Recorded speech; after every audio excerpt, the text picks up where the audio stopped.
జీవయనముగా తీర్చెదవా, నిలిచెదవా. సమర్పణ చేయుము ప్రభువునకు, నీ దేహము ధనముకు సమయమును. సమర్పణ చేయుము ప్రభువునకు, నీ దేహము ధనము సమయమును.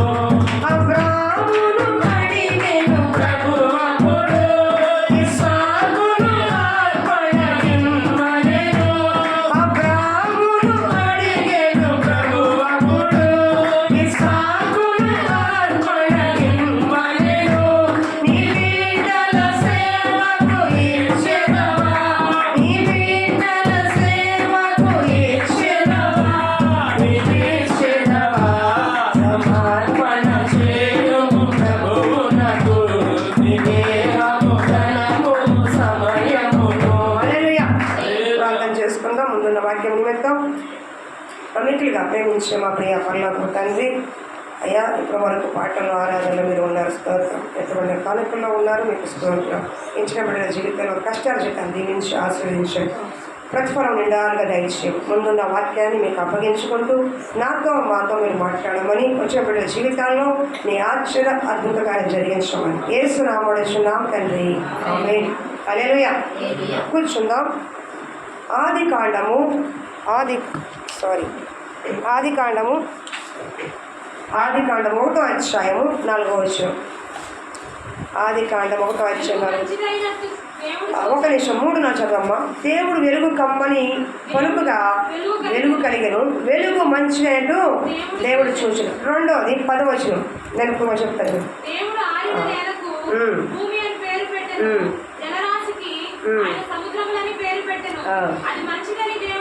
హల్లెలూయా. 18 కూడా 18 భూమి మీద చదువు.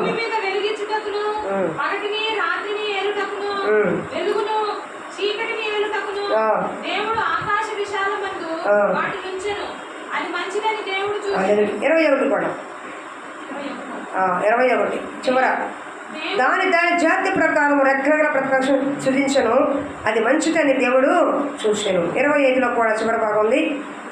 ఆయా జాతి ప్రకారం నేలని ప్రాకు ప్రతి పురుగును చేశాను, అది మంచిదని దేవుడు చూచాడు. 30 కూడా దేవుడు తాను చేసినది యావత్తు చూసినప్పుడు అది చాలా మంచిదిగా ఉండెను. హల్లెలూయా. ఇక్కడ ఇక్కడ ఆది కాండం 1వ అధ్యాయం దాదాపు ఒక 6-7 సార్లు ఏముందంటే దేవుడు చూచెను, దేవుడు చూచెను. దేవుడు తాను సృష్టించిన సృష్టిని దేవుడు చూచాడంట. ఆయనకు ఒక పేరు ఉంది, చూచుచున్న దేవుడు. ఈ రోజున వాక్యము నిన్ను నన్ను చూచుతున్న దేవుడు, చూచుచున్న దేవుడు. చెప్పండి, ఈ పేరు ఎవరు పెట్టారు? హాగరు పెట్టింది. ఎవరు? హాగరు. అబ్రహాం భార్య అయినా రెండో భార్య అయినా హాగరు చూచుచున్న దేవుడు అని పేరు పెట్టింది. ఈ రోజున దేవుడు మరొక్క మాట చెప్తున్నాడు, నేను నిన్ను చూచుచున్నాను, నేను నిన్ను చూస్తున్నాను, నేను నిన్ను పరీక్షిస్తున్నాను, నేను నిన్ను అన్ని విషయాల్లో చూస్తున్నాను. అంటే ఎవరు చూసినా చూడకపోయినా మనల్ని చూసే దేవుడు ఒకరు ఉన్నారు. ఉన్నారా లేదా? నేను వాక్యానికి వెళ్ళే ముందు చిన్న స్టోరీ చెప్తా. ఒకరోజు నా గురువు గారు తన శిష్యులకి అట్టిపళ్ళు ఇచ్చారంట. 10 మంది శిష్యులకి అట్టిపళ్ళు ఇచ్చి దేవుడు కనిపించని ప్రదేశానికి వెళ్ళి ఈ అట్టిపళ్ళు తినండి అన్నారంట. ఒక ఆయన బాత్రూంలో బాత్రూమ్ దగ్గర డోర్కి వెళ్ళి తిన్నాడు. ఒక ఆయన మంచం కింద దూరి తిన్నాడు. ఒక ఆయన వంటగదిలోకి వెళ్ళి తిన్నాడు. ఒక ఆయన చెట్టు ఎక్కి తిన్నాడు. ఇంకొక ఆయన ఇంకో దూరంగా వెళ్ళి తిన్నాడు. కానీ ఒకే ఒక్క వ్యక్తి మాత్రము కాయ తీసుకొచ్చాడు. మిగతా వాళ్ళందరూ తినేశారు, కానీ ఈ ఒక్క శిష్యుడు మాత్రం తిరిగి పండు తీసుకొచ్చాడు. అప్పుడు గురువుగారు అడిగారు, ఎరా నువ్వు పండు తినలేదు ఏంటంటే, దేవుడు చూడని ప్రదేశం చూసి తినన్నారు కదా, దేవుడు చూడని ప్రదేశం ఏమైనా ఉందా, ఆయనకు మరుగైంది ఏమైనా ఉందా గురువు గారు, కాబట్టి ఎక్కడ ఉన్నాయని చూస్తాడు కాబట్టి నేను తినలేకపోయాను అన్నాడట. మీకు అర్థమవుతుందా? దేవుడు చెప్పిన ఏంటి, గురువుగారు చెప్పిన ఏంటి, దేవుడు చూడకుండా తినండి అన్నారు. కానీ దేవుడు చూడని స్థలం ఏదైనా ఉందా? శూన్యంలో ఉన్న మరి నిరాకారములో ఉన్న, చీకటిలో ఉన్న, వెలుగులో ఉన్న, అంధకారములో ఉన్న, పాతాళములో ఉన్న, పరలోకములో ఉన్న ఆయనకు మరో ఏంటంటూ ఏది లేదు. ఈ రోజున 3 కార్యాలు దేవుడు చూసే విధంగా మనకి వాక్యం ద్వారా దేవుడు చెప్పబోతున్నాడు. బాగా గుర్తుపెట్టుకోండి, ఎవరు చూసినా చూడకపోయినా మన జీవితాన్ని ఎక్స్రేతో చూసేది ఎవరంటే దేవుడే. అర్థమవుతుందా? కాబట్టి మొట్టమొదటిగా దేవుడు చూసే కార్యాలు చాలా ఉన్నాయి, కానీ ముఖ్యంగా 3 మనం తెలుసుకుందాం. మొట్టమొదటిగా చూడండి, దేవుడు ఏ విషయాలు చూస్తాడు అంటే నీ యొక్క ఆలోచన తలంపులు చూస్తాడు. చూడండి, ఆదికాండం 6:5. ఆదికాండము 6:5, 6వ అధ్యాయము 5వ వచనం. నరుల చెడుతనము భూమి మీద గొప్పదనియు వారి హృదయం, అమ్మా మైక్ పట్టించు పర్లేదు, వారి హృదయము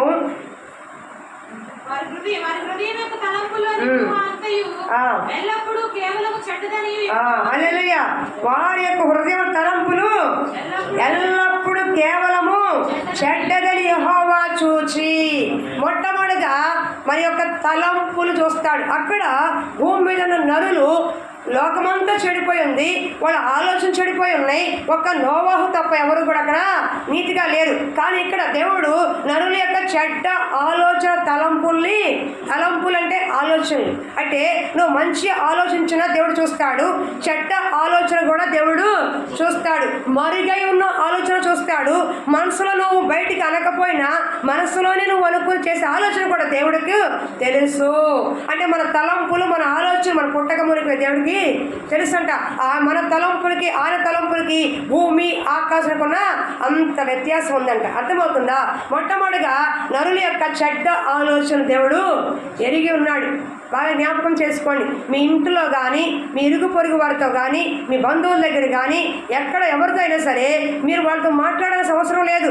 కానీ మీ హృదయంలో ఒక చెడ్డ ఆలోచన కలిగి ఉంటే, చెడ్డ అభిప్రాయం కలిగి ఉంటే, చెడ్డ ఉద్దేశం కలిగి ఉంటే దాన్ని ఎవరు చూస్తారంట? చెప్పండి అమ్మా. దేవుడు చూస్తున్నాడు. నువ్వు పైకి అనవసరంలా హృదయంలో అనుకున్న ఆలోచన ఎరిగి ఉన్న దేవుడు. ఆయన పేరే ఆలోచనకర్త. మనల్ని సృష్టించిన వాడే ఆయన. మనం ఎప్పుడు ఎలా ఉంటామో, మన నడక, మన పడక, మన ఆలోచన ఎరిగిన దేవుడు. కాబట్టి నువ్వు ఆలోచించినప్పుడు నీ ఆలోచన యావత్తు కూడా ఎవరు చూస్తున్నారంట? అవునా? చూడండి, ఇప్పుడు మీకు అర్థమయ్యే భాష చెప్తాను, మీకు అర్థం కావాలి. లూకా సువార్త 7:39 చూడండి. 7:39 దేని నుంచి మనం ముందుకు వెళ్దాం. ముచ్చటగా 3 కార్యాలు కట్టే కొట్టే తెచ్చే 12 ముగించేస్తాం. చూడమ్మా, లూకా 7:39.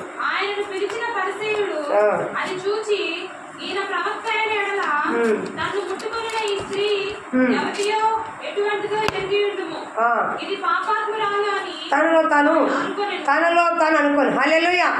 యేసు ప్రభువు పరిసయ్యుల్లో ఒక ఆయన భోజనం పిలిస్తే అక్కడికి వచ్చి కూర్చున్నప్పుడు ఆ ఊరిలో ఉన్న పాపాత్మురాలు, అంటే పేరు ఊరు కూడా చెప్పలా, పాపములో బ్రతికితున్న ఆవిడ, అంటే పాపాత్మురాలు అంటే భయంకరమైన వ్యతిరేకమైన కార్యాలతో నింపబడిన స్త్రీ ఆవిడ. మరి ఆ ఊరు మొత్తానికి కూడా ఆవిడ ఏ పేరు ఏమి లేదు, కానీ పాపాత్మురాలు, పాపం చేసే ఆవిడ, పాపం చేసే ఆవిడ పిలిచారేమో, ఆమె పేరేంటి? పాపాత్మురాలు రాసింది అక్కడ. ఆవిడ ఏం చేసింది? యేసు ప్రభు వారు ఆ ఇంట ఉన్నారని తెలిసి పాప వెనక నుంచి వచ్చి పాదాల దగ్గర కూర్చుని, అయ్యా నేను పాపాత్మురాల్ని, పాడైపోయేదాన్ని, పాడు చేసిన దాన్ని అయ్యాని పశ్చాత్తాపడుతుంది. ఏం పడుతుంది? పశ్చాత్తాపడి ఆయన పాదాలు కడుగుతుంది కన్నీళ్లతో, అత్తరు పోస్తా ఉంది. అయితే అప్పుడు పరిసడు పిలిచాడే, తన ఇంటికి పిలిచాడు పరిసడు. ఆయన అనుకుంటున్నాడు మనసులో, బాగా వినండి, యేసు ప్రభువా ఎవరో నీకు తెలీదా అని అడగలా, అమ్మ నువ్వేంటి ఇక్కడికి వచ్చి అడగట్లా. తన మనసులో అనుకుంటున్నాడు, ఇది ఎవరితో తెలీదా, ఎలాంటిదో తెలీదా అని తన మనస్సులో అనుకుంటున్నాడు. ఈయన కనుక నిజంగా దేవుడి కుమారుడు అయి ఉంటే, యేసు ఉంటే, ఆ స్త్రీ తనను ముట్టుకున్న స్త్రీ, కన్నీళ్ళు విడుస్తున్న ఆ స్త్రీ పాపాత్మురాలని, చెడిపోయిన స్త్రీ అని, వ్యభిచార స్త్రీ అని తెలీదా అని ఏమనుకుంటాడు? తన మనస్సులో అనుకున్నాడు. మీకు అర్థమవుతుందా? బాగా వినండి వాక్యం. నీ ఆలోచన యావత్తు ఎరిగిన దేవుడు, అది మంచి అయినా చెడైనా. కాబట్టి నీ ఆలోచనలో మార్పు రావాలి అనే ఉద్దేశంతో ఉపవాస ప్రార్థన దేవుడు చెప్తున్నాడు. మొట్టమొదటిగా ఏం చెప్తాడు? తన ఆలోచనలో ఏముందంట? చెడ్డ స్త్రీ, చెడ్డ వ్యక్తి, చెడ్డవాడు, చిన్నవాడు, పనికి మాలినవాడు, పాడైపోయాడని రకరకాల ఆలోచనలు చేస్తూ ఉంటాం. మన ఇంటికి ఎవరైనా వచ్చారనుకోండి, మన ఆలోచన మారిపోద్ది. మనం ఎవరైనా ఇంటికి వెళ్ళామనుకోండి, ఆలోచన మారిపోద్ది. ఒక పనికి మాలినవాడిని పోరంలోకం చూస్తే ఆలోచన మారిపోద్ది. అవునా? మనకంటే తక్కువ స్థాయిలో చూస్తే ఆలోచన మారిపోద్ది. తక్కువ కులం చూస్తే ఆలోచన మారిపోద్ది. మనకంటే తక్కువ ఆస్తులు ఆలోచన మారిపోద్ది. ఈ ఆలోచనలన్నీ కూడా ఎవరు ఎరుగుతున్నారంట? దేవుడు ఎరుగు. క్రైస్తవ బిడ్డలైన మనము నీ ఆలోచన యావత్తు దేవుడు ఎరుగుతున్నాడని తెలిసి జాగ్రత్తగా నీ తలంపులకి కావలి కాయాలి. దేనికి? వాక్యం శాఖ. అర్థమవుతుందా? అక్కడ తనలో తను అనుకున్నాడు. ఏమనుకున్నాడు చెప్పమ్మా? చదువు ఒకటిసారి. ఈ స్త్రీ ఈయన ప్రవక్త అయిన ఎడలా, అంటే ఈయన ప్రవక్త అయిన ఎడలా, సేవకుడైన ఎడలా, ఈ స్త్రీ ఎవతియో, చూడు, ఎవతియో, ఎటువంటిదో, ఎవరో ఏమో అట్లా ఎవతో గొడవలు అనేది ఎవతే నువ్వు అంటారే అట్టగా, ఎవతియో ఎటువంటిదో ఎరిగి ఉండును, ఇది పాపాత్మురాలని తనలో తను. అప్పుడు అందుకు యేసు, సీమోను నీతో ఒక మాట చెప్పమని ఉన్నానని అతను చెప్పగా, అతని బోధ కూడా చెప్పమను. అప్పుడు యేసు సరే ఇదంతా నేను చెప్పలేదు, కానీ అక్కడ యేసు ప్రభు వారు ఉపమానం చెప్పి బుద్ధి చెప్పారు. అంటే మొట్టమొదటిగా ఆ వ్యక్తి చూస్తున్న విధానం ఏంటి? పాపాత్మురాలు, చెడిపోయిన స్త్రీ. యేసు ప్రభు ముట్టుకుంది కదా, పక్కన కూర్చుంది కదా, ఎవరితో తెలియదు ఆయనకి అని తనలో తాను. అంటే మనసులో ఉన్న ఆలోచన నీ పక్కన పడుకున్న నీ భర్త తెలియపోవచ్చు, నీ పక్కన పడుకుని భార్య తెలియపోవచ్చు, నీ ఇంట్లో తెలియదు, కానీ ఎవరు తెలుసు? దేవుడికి తెలుసు. నీ హృదయ ఆలోచన ఎరిగినా దేవుడు, చెడ్డ ఆలోచన మంచి ఆలోచన ఎరిగినా దేవుడు. అర్థమవుతుందా? కాబట్టి నువ్వు ఆలోచన తలంపులు అన్నీ కూడా మంచిగా ఉండాలి. అది మంచి అయితే చూడైన దేవుడు క్రియల ఫలం వల్ల మనకి దేవుడు తీరుస్తాడు. రెండో ఆలోచన చూడండి, రెండో ఆలోచన దేవుడు మార్కు 2వ అధ్యాయం 7-8. మార్కు 2:7-8. మార్కు సువార్త 2వ అధ్యాయము 7-8. వారు ఇతడు ఇట్లెందుకు చెప్పుచున్నాడు? దేవదూషణ చేయుచున్నాడు కదా, దేవుడు ఒక్కడే తప్ప పాపమును క్షమింపగలవాడెవడని తన హృదయంలో ఆలోచించుకొనిరి. వారు తమలో తాము ఇలాగున ఆలోచించుకొనుట యేసు వెంటనే తన ఆత్మలో తెలుసుకొని, వీరిలాంటి సంగతులు మీ హృదయంలో ఎందుకు ఆలోచించుకొనుచున్నారు? హల్లెలూయా. ఇక్కడ మరి పక్షవాతంతో బాధపడుతున్న ఆ వ్యక్తి ఎన్నో సంవత్సరాల నుంచి పక్షవాతంతో ఉన్నాడు. అతను స్నేహితులు తీసుకొచ్చి యేసుప్రభు ఇంట్లో ఉన్నారని స్నేహితులు తీసుకొని దింపారు. యేసుప్రభు అని మీ పాపములు క్షమించబడ్డాయి కాబట్టి పరుపెత్తుకు వెళ్ళిపో అన్నాడు. ఆయన పరుపెత్తుకున్నాడు. అప్పుడు అంటున్నాడు, ఈయన పాపములు క్షమిస్తాడా? పాపలు క్షమించే అధికారం ఈయనకు ఉందా? ఏమంటున్నారు వాళ్ళు అని. పాపములు క్షమించాడు దేవుడే తప్ప పాపమును క్షమింపగలని తమ హృదయములో ఆలోచించుకొని. అంటే పాపములు క్షమించే దేవుడే కానీ ఈయనెవరు? యేసు ఎవరు? వడ్రేం కుమారుడు కదా. యేసుప్రభు ఎవరు? వడ్రేం కుమారుడు కదా. మనలో ఒక మానవుడే కదా, మల్లంటుడే కదా. అతను దైవ కుమారుడిగా ఒప్పుకోవట్లా యూదులు. మానవుడిగా చూస్తున్నారు, వడ్రంగి కుమారుడిగా చూస్తున్నారు, ఏసేపు కొడుకుగా చూస్తున్నారు. అందుకనే దేవదూషణ చేస్తున్నారు. పాపములు క్షమించే అధికారం భూమి మీద దేవుడికి ఉంది, అంటే యేసు ప్రభువుకు ఉంది. అది వారు గ్రహింపక తమ హృదయంలో చేసిన ఆలోచన దేవుడు ఎరిగి ఏమన్నాడు? ఎందుకు మీ హృదయంలో ఆలోచిస్తున్నారు అన్నాడు. నేను ఇంకో మాట చెప్తా. యేసు ప్రభు వారు కూర్చున్నప్పుడు నతనేలు వచ్చాడు. నతనేలు ఇంకా వస్తూ ఉన్నప్పుడు పక్కన ఆయన అన్నాడు, అదిగో నా కొరకు నతనేలు వస్తున్నాడు, అతను కపటము లేనివాడు. అతని హృదయములో కపటము లేనివాడంట. హృదయములో కపటము అంటే చేదు, అసూయ, ద్వేషము లేని మంచి మనసు ఉన్నవాడు. ఎక్కడ చెప్తాడు ఈ మాట? నతనయేలు వస్తూ ఉన్నప్పుడే, యేసు దగ్గర రాకమునిపే హృదయాన్ని ఎరిగిన దేవుడు అంటున్నాడు. ఏమంటున్నాడు? కపటము లేని వ్యక్తి అంటున్నాడు. పౌలు గారు అంటున్నారు, పౌలు అంటున్నారు, పేతురు అనుకుంటా, నీ హృదయం దగ్గర సరి అయిందిగా లేదు, సరి చేసుకోపో అంటున్నారు. అంటే హృదయ రహస్యం ఎవరు తెలుసు? దేవుడికి. మంచి అయినా చెడుని ఎవరికి పెట్టాలన్నా, చెయ్యాలన్నా, ఏదైనా మంచి చేయాలన్నా దేవుడు ఎరిగి ఉన్నాడు. చెడ్డ కార్యాన్ని కూడా దేవుడు ఎరిగి, హామాని యొక్క కుట్రని దేవుడు ఎరిగి ఉన్నాడు. అందుకే యూదా ప్రజల్ని దేవుడు ఎస్తేర్ ద్వారా కాపాడుకున్నాడు. హల్లెలూయా. కాబట్టి ఈ చెడ్డ ఆలోచనలు మంచి ఆలోచనలు దేవుడు ఎరిగి ఉన్నాడు కాబట్టి జాగ్రత్తగా మనము ఉండాలి. ఇది ఒకటైతే రెండోది, నీ ఆలోచన యావత్తు కూడా దేవుడు సఫలము చేసేవాడు. అంటే నువ్వు మంచి ఆలోచన చేశాడు. ఉదాహరణకి నెహెమ్యా యెరూషలేము ప్రాకారం పడిపోయినప్పుడు మంచి ఆలోచన కలిగాడు. ఏమని? నేను యెరూషలేముకు వెళ్ళాలి, ప్రాకారము కట్టాలి. బాగా వినండి, చెడ్డ ఆలోచనలు హృదయ ఆలోచన ఎరిగిన దేవుడు ఆయన.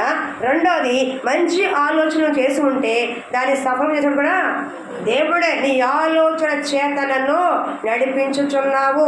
యెరూషలేము ప్రాకారం పడిపోయినప్పుడు నెహెమ్యా ఏడ్చాడు. ఆ ప్రాకారం కట్టాలనుకున్నాడు. తన ఉద్యోగాన్ని పక్కన పెట్టాడు, తన సంతోషాన్ని పక్కన పెట్టాడు, తన సుఖాన్ని పక్కన పెట్టాడు, తన డబ్బుని, హోదాని, పరపతిని, అధికారాన్ని పక్కన పెట్టాడు.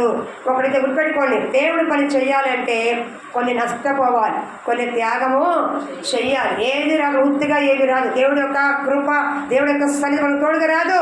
ఆలోచన చేయడం కాదు, ఆచరించే విధంగా ఉండాలి. అందుకే పౌలు అంటున్నాడు, వేటిని లాభం అవన్నీ కూడా సమస్తము నష్టముగా ఎంచుకున్నాను.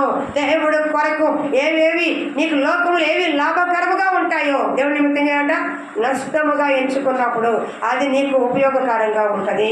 నెహెమ్యా తన నష్టంగా ఎంచుకున్నాడు తన ఉద్యోగాన్ని, తన హోదాని, తన పలుకుబడిని, తన సుఖాన్ని, సుఖభోగాల్ని. ఆయన ఎవరు?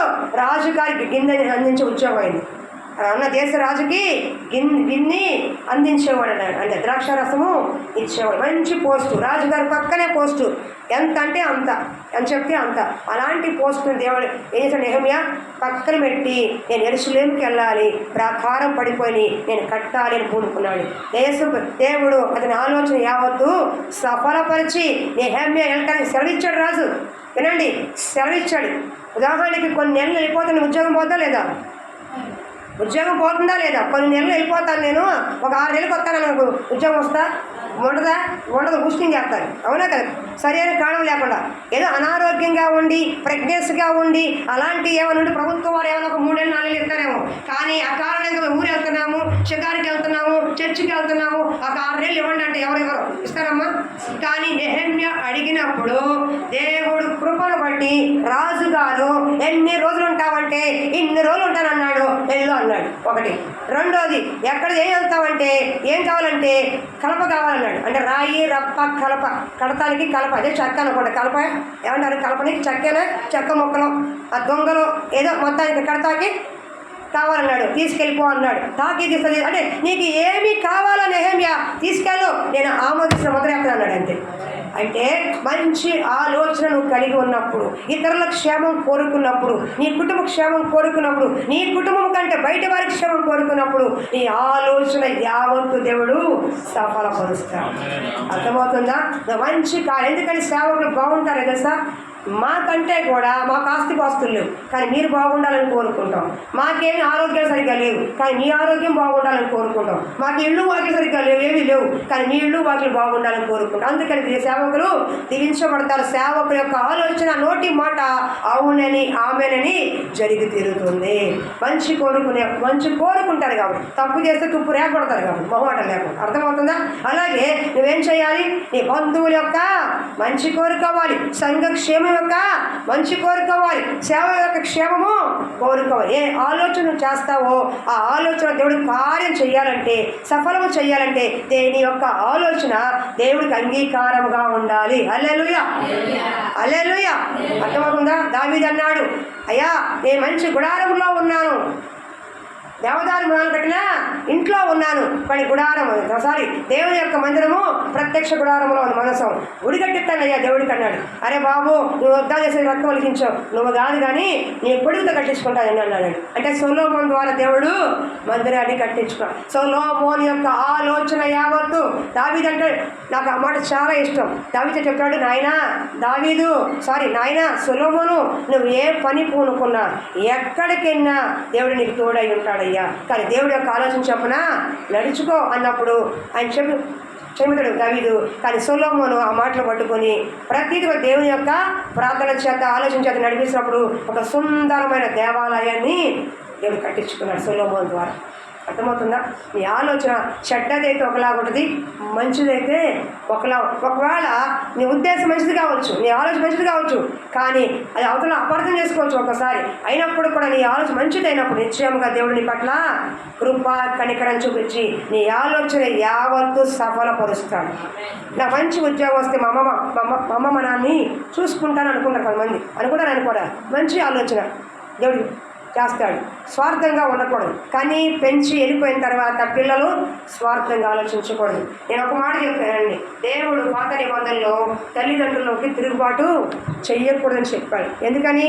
కన్న తల్లిదండ్రులు కాబట్టి నేను నీకు పెరిగి పెద్ద చేశారు కాబట్టి వాళ్ళ కన్నీరు మంచిది కాదు కాబట్టి వాళ్ళ మీద నువ్వు తిరగబడకూడదు, జాగ్రత్త సుమా అంటాడు. అర్థమవుతుందా? కాబట్టి ఒక స్థాయి వచ్చినప్పుడు, ఒక స్టేజ్ వచ్చినప్పుడు, నువ్వు అంటే సంపాదించుకునే స్థానం వచ్చినప్పుడు కన్న తల్లిదండ్రుల్ని విడిచిపెట్టకూడదు. నీకు మేలు చేసిన వారిని విడిచిపెట్టకూడదు. నిన్ను ప్రోత్సాహపరిచేవాడిని నీ వల్ల కాదు, నువ్వు చేయలేవు అనుకున్నప్పుడు నిన్ను తట్టి నువ్వు చేయగలవు, నువ్వు వండగలవు, నీ వల్ల అవుతుందని ప్రోత్సహించిన స్నేహితుల్ని మర్చిపోకూడదు. నీ కొరకు కన్నీడిచిన సంఘాన్ని మర్చిపోకూడదు. నీ కొరకు ప్రయాసపడ్డ నీ కుటుంబాన్ని మర్చిపోకూడదు. దేవుడు చేసిన ఏ పేరు అమ్మాయి పాడింది ఏంటి? నీవు చేసిన ఉపకారములకు నేనేమి చెల్లిందోనో. ఏమి చెల్లిందో మర్చిపోకుండా చాలు. ఏ సుబ్రహ్మ అంటాడు, అమ్మా ఆయన నన్ను మర్చిపోకుండా చాలు అంటాడు. అవునా? దేవుడు ఏం చెప్పాడు ఇశ్రాయేలు ప్రజలకి? కానాను ఎలాగ ముందే అదిగో పాలు తేళ్లు ప్రవహించే దేశం, సురక్షితమైన దేశం, సమృద్ధిగా దేశం, నెమ్మదిగా దేశం. అక్కడికి వెళ్ళిపోయిన తర్వాత నువ్వు మదించి అంటే గర్వించి తలకెత్తుకుంటావేమో, జాగ్రత్త సుమా. నీ దేవుడని యెహోవా నిన్ను ప్రవేశపెట్టాడు కాబట్టి కృతజ్ఞత కలిగి నీ దేవుడిని స్తుతించాలి. అంటే జీవితకాలం జ్ఞాపకం చేసుకోవాలి. చిన్న మేళ పెద్ద మేళ అనుకోవద్దు. ఆకలేసిన అన్నం పెట్టుకొని మర్చిపోకూడదు. ఆదరించిన వాడిని మర్చిపోకూడదు, ప్రోత్సహించిన వారిని మర్చిపోకూడదు. అలా మర్చిపోతే కృతజ్ఞత లేని వారగా మిగిలిపోతారు. కాబట్టి నీ ఆలోచన యావత్తు దేవుడు సఫలపరచాలంటే మంచి ఆలోచన కలిగి నువ్వు జీవించాలి. అర్థమవుతుందా? రెండో దానికి అమ్మ చూడండి అమ్మ, దేవుడు మన ప్రవర్తనను చూస్తున్నాడు. ఆదికాండం 7:1 త్వరగా తీయటమ్మా, మనం మోదం ముందుకి 12 అయిపోతుంది.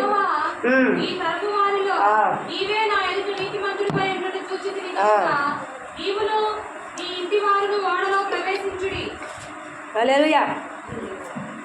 ఇక్కడ మన నడక మన ప్రవర్తన దేవుడు చూస్తున్నాడు. మొట్టమొదటిగా నీ ఆలోచన యావత్తు వినండి, నువ్వు కూర్చుని ఆలోచించేది, పడుకుని ఆలోచించేది, మనుషులతో ఆలోచించేది, రహస్యంగా ప్రతిదీ ఆలోచన దేవుడు చూస్తున్నాడు. అంటే చెడ్డ ఆలోచన వదిలేసి మంచి ఆలోచన కలిగి ఉండు. అప్పుడు నీ ఆలోచన యావత్తు దేవుడు కార్యాలు సమకూరుస్తాడు. అర్థమవుతుందా? రెండోది, మన ప్రవర్తన దేవుడు చూస్తున్నాడు. నీ నడక, నీ పడక, నువ్వు కూర్చుంటే, నువ్వు తిట్టంది, నువ్వు తిరుగుతుంది, ఎక్కడెక్కడ ఏ ప్రదేశంలో ఉంది మొత్తం దేవుడు చూస్తూ ఉన్నాడు. ఇప్పుడు చూడండి, ఈ తరము వారిలో చదువునారా? యెహోవా ఈ తరము వారిలో నీవేట నీతిమంతుడివై. అబ్బా, అన్ని లక్షల మందిలో దేవుడు నేను నిలబడతానా అని అనుకుంటావేమో. ఆయన సృష్టించిన ఆయన ఆకాశ నక్షత్ర పేరు పిలిచాడంట.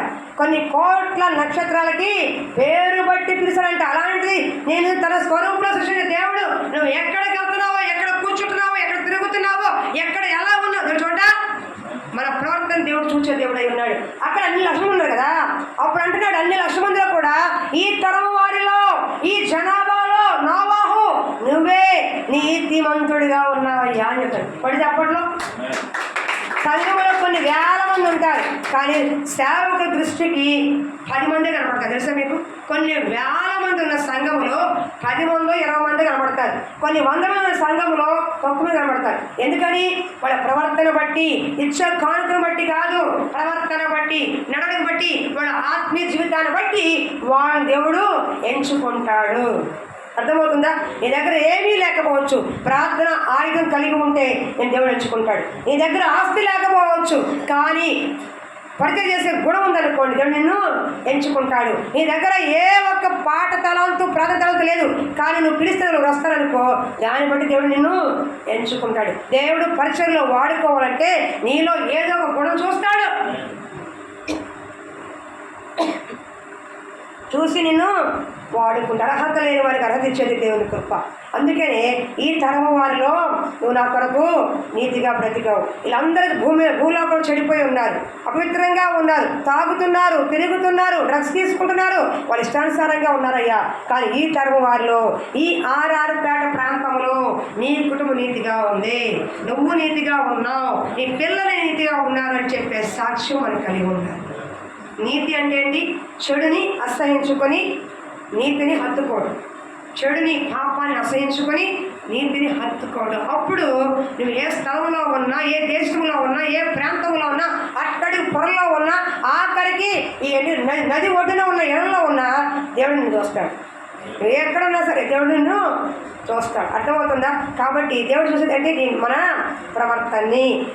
ఎందుకు మేము నీతిగా ఉండాలి, ఎందుకు పరిశుద్ధంగా ఉండాలి, అందరూ కూడా ఎలా ఉన్నారు కదా, అలా ఉన్నారు కదా అనుకో. కానీ దేవుడు భయం మనకు ఉంది కాబట్టి ఎవరు ఎట్లా ఉన్నా, ఎవరు అన్యాయంగా ఉన్నా, అక్రమంగా ఉన్నా, బహుభయంకరంగా ఉన్నా, నీవు నీ కుటుంబం నీతిగా బ్రతుకు, నేను నిన్ను చూస్తున్నాను. ఆ తరము వారందరిలో కూడా అన్ని కుటుంబాలు పోయినాయి, కానీ ఒక్క నోవాహు కుటుంబం మాత్రం నిలిచి ఉంది. ఎందుకని? నోవాహు ప్రవర్తన బట్టి, నోవాహు యొక్క నీతిని బట్టి, నోవాహు యొక్క దేవుడి పట్ల భయభక్తులను బట్టి. అర్థమవుతుందా? ఆ భయం మీకుందా? ఉందా లేదా? ఒక లేకపోతే తెచ్చుకుందాం. మన ప్రవర్తన జాగ్రత్తగా చూసుకుందాం. ఎవరో చూస్తున్నారని నటించే భక్తి చేయదు. మనుషులు ఉన్నప్పుడు ఒక రకంగా, లేనప్పుడు ఒక రకంగా, ప్రార్థన చేసిన ఒక రకంగా, సంఘానికి వస్తే ఒక రకంగా, బయట ఒక రకంగా ఉండదు. ఎలా ఉండాలని ఒకే రీతిగా ఉండాలి. ఎలా ఉండాలి? ఒకే రీతి. అదే దేవుడు చూస్తాడు.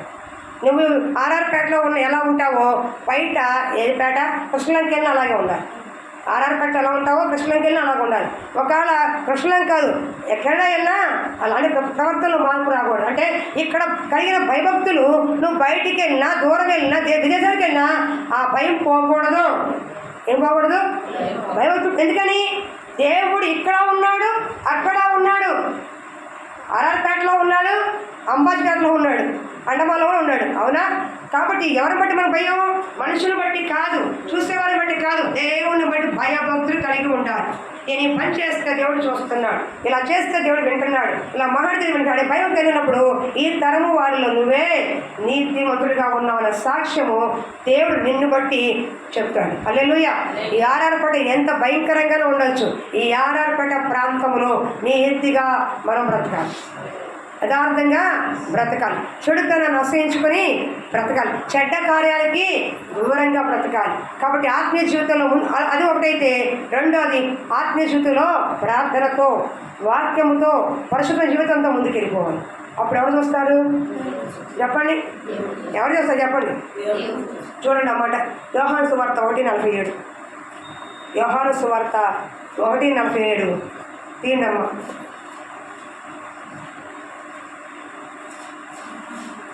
యోహాను సువార్త కొత్త నిబంధన. నోవాహు ఏమన్నాడు? ఈ తరం వారిలో నీవే నీతిమంతుడు చెప్పాడు, సాక్ష్యం పొందాడు. ఇంకొక వ్యక్తి ముందే చెప్పాను, యోహాను నతనయేలు.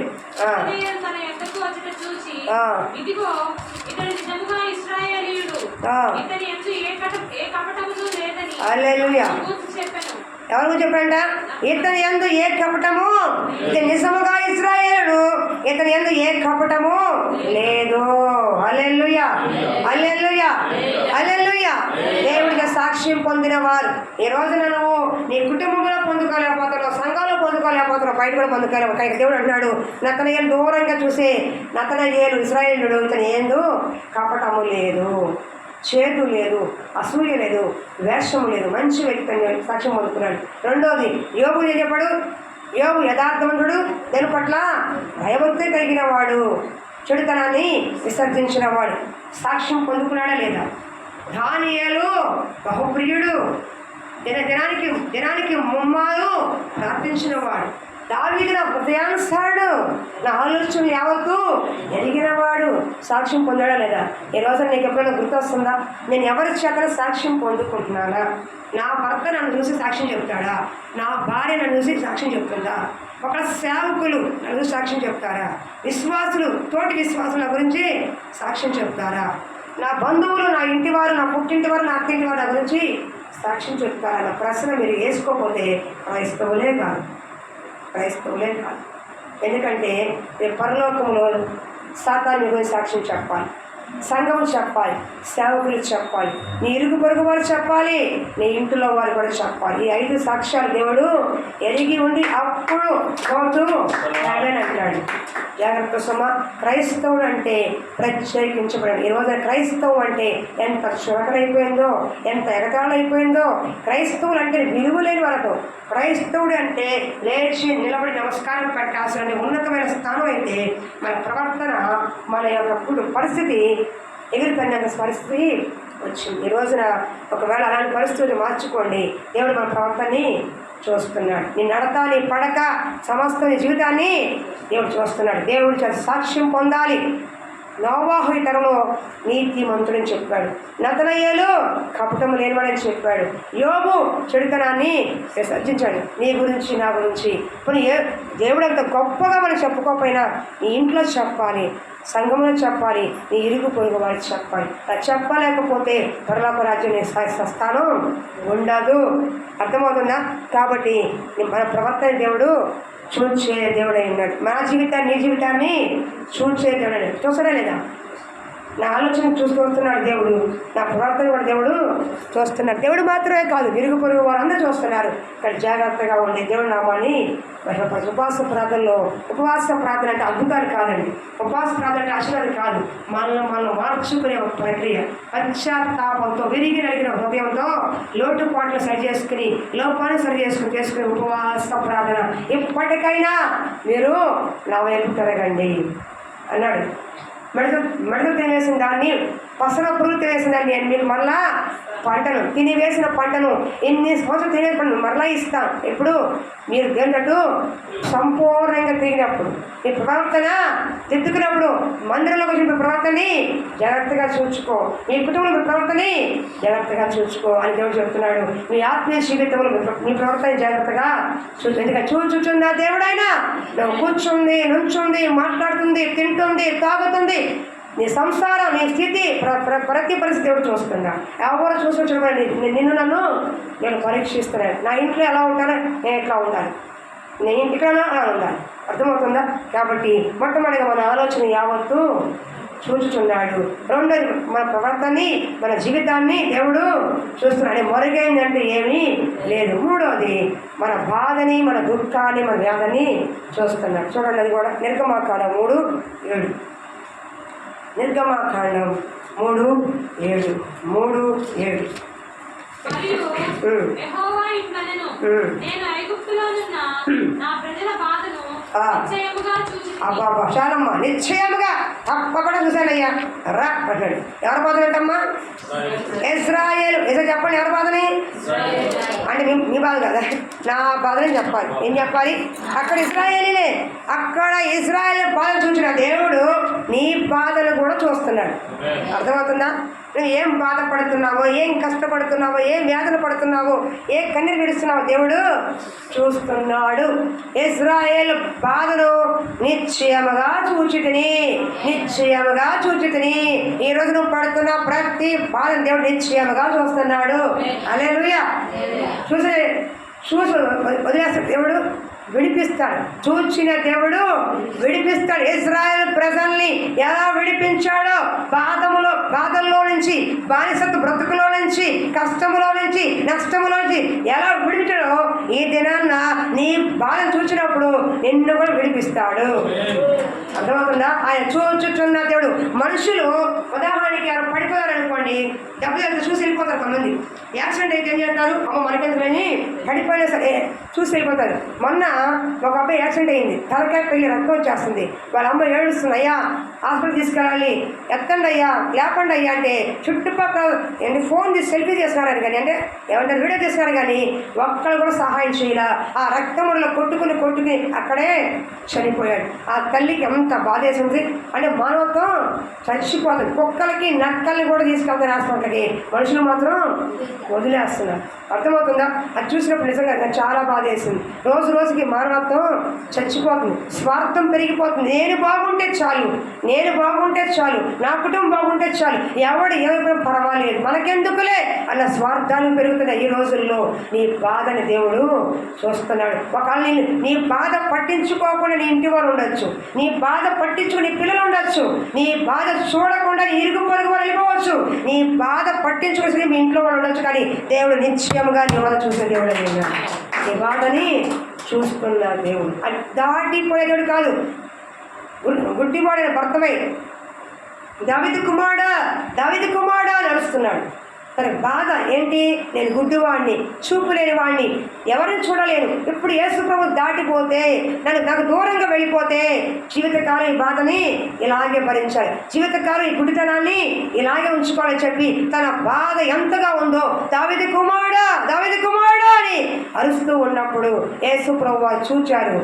నా వల్ల నీకేం కలడాడు, నేను గుడ్డివాడినయ్యా, గుడ్డితనంగా ఉన్నా, ఏం చూడలేకపోతున్నా, ఇలా నడుస్తుంటే పడిపోతున్నాను, ఇలా వెళ్తుంటే ఎదురు గుద్దేస్తుంది, ఇలా తొలుముకుంటూ వెళ్తుంటే ఎక్కడ పడిపోతున్నా నాకే తెలియట్లేదయ్యా, అంత బాధగా ఉంది, వేదనగా ఉంది, నా కంటి చూపు కావాలయ్యా అన్నప్పుడు దేవుడు నీ విశ్వాసం నిన్ను స్వస్థపరచును గాక అన్నాడు. అప్పుడు అంటున్నాడు, దావీదు కుమారుడా నన్ను దాటిపోకయ్యా, నజరేతు వాడా నన్ను విడిచిపోకయ్యా, దావీదు కుమారుడా నన్ను దాటిపోకయ్యా, నజరేతు వాడా నన్ను విడిచిపోకయ్యా, నువ్వు తప్పనకి లోకంలో ఎవరు లేరయ్యా, నువ్వు తప్పనకి లోకంలో ఎవరు లేరయ్యా, దావీదు కుమారుడా నన్ను దాటిపోకయ్యా, నజరేతు వాడా నన్ను విడిచిపోకయ్యా,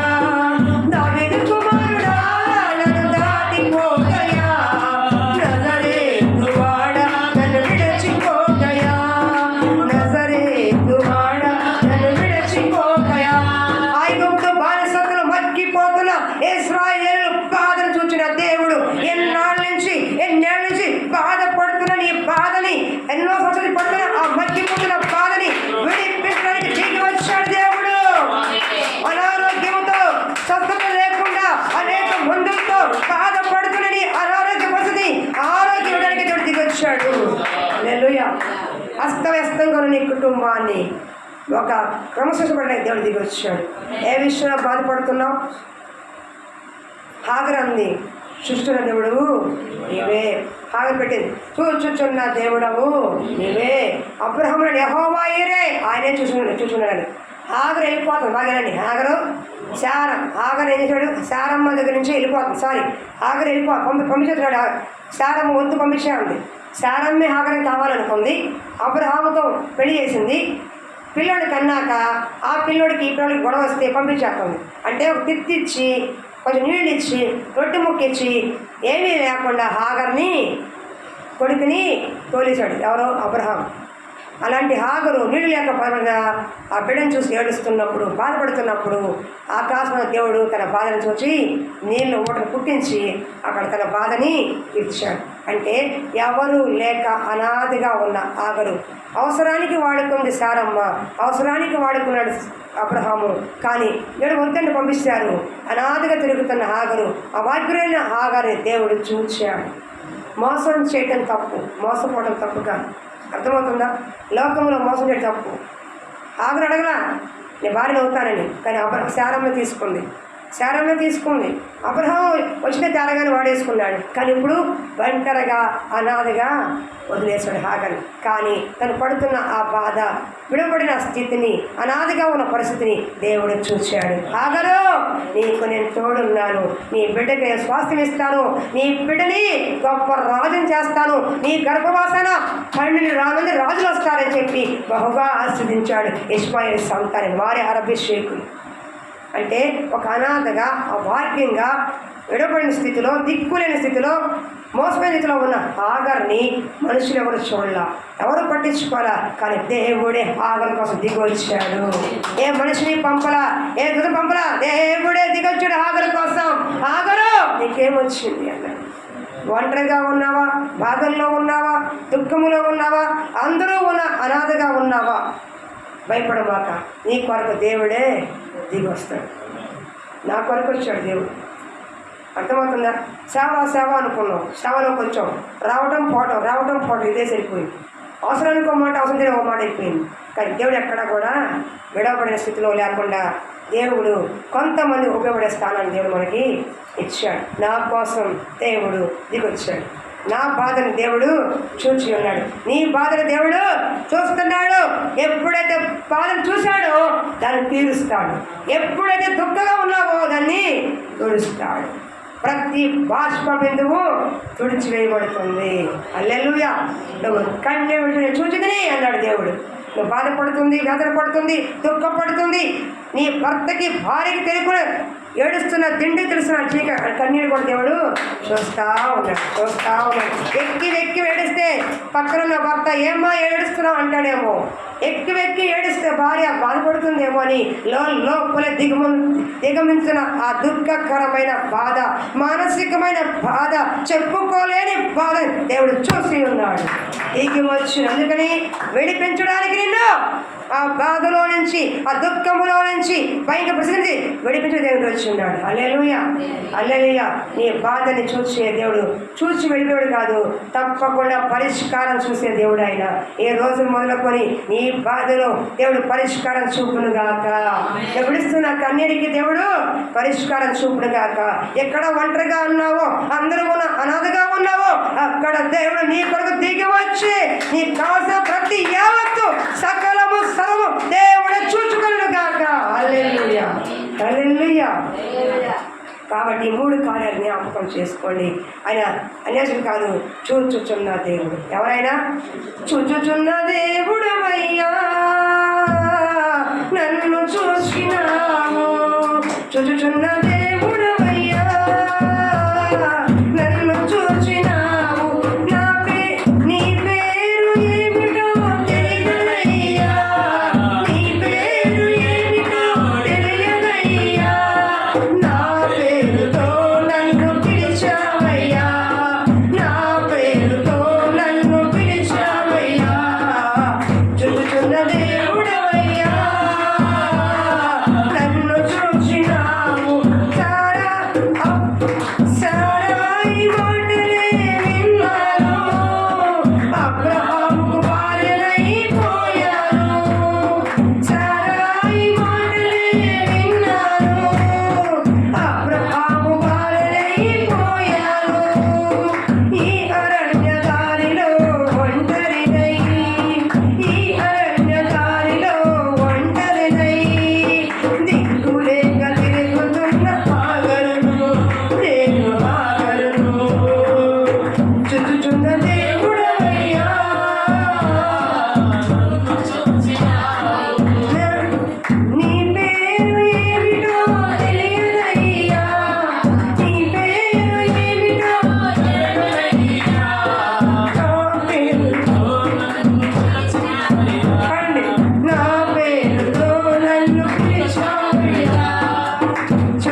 మన ప్రవర్తన సరి చేసుకోవాలి, మన ఆలోచన యావత్తని సరి చేసుకో. అప్పుడు నీ బాధను తొలగించి ఎక్కడ అవమానకరంగా ఉన్నావు రెట్టింపు కనిపిస్తాడు.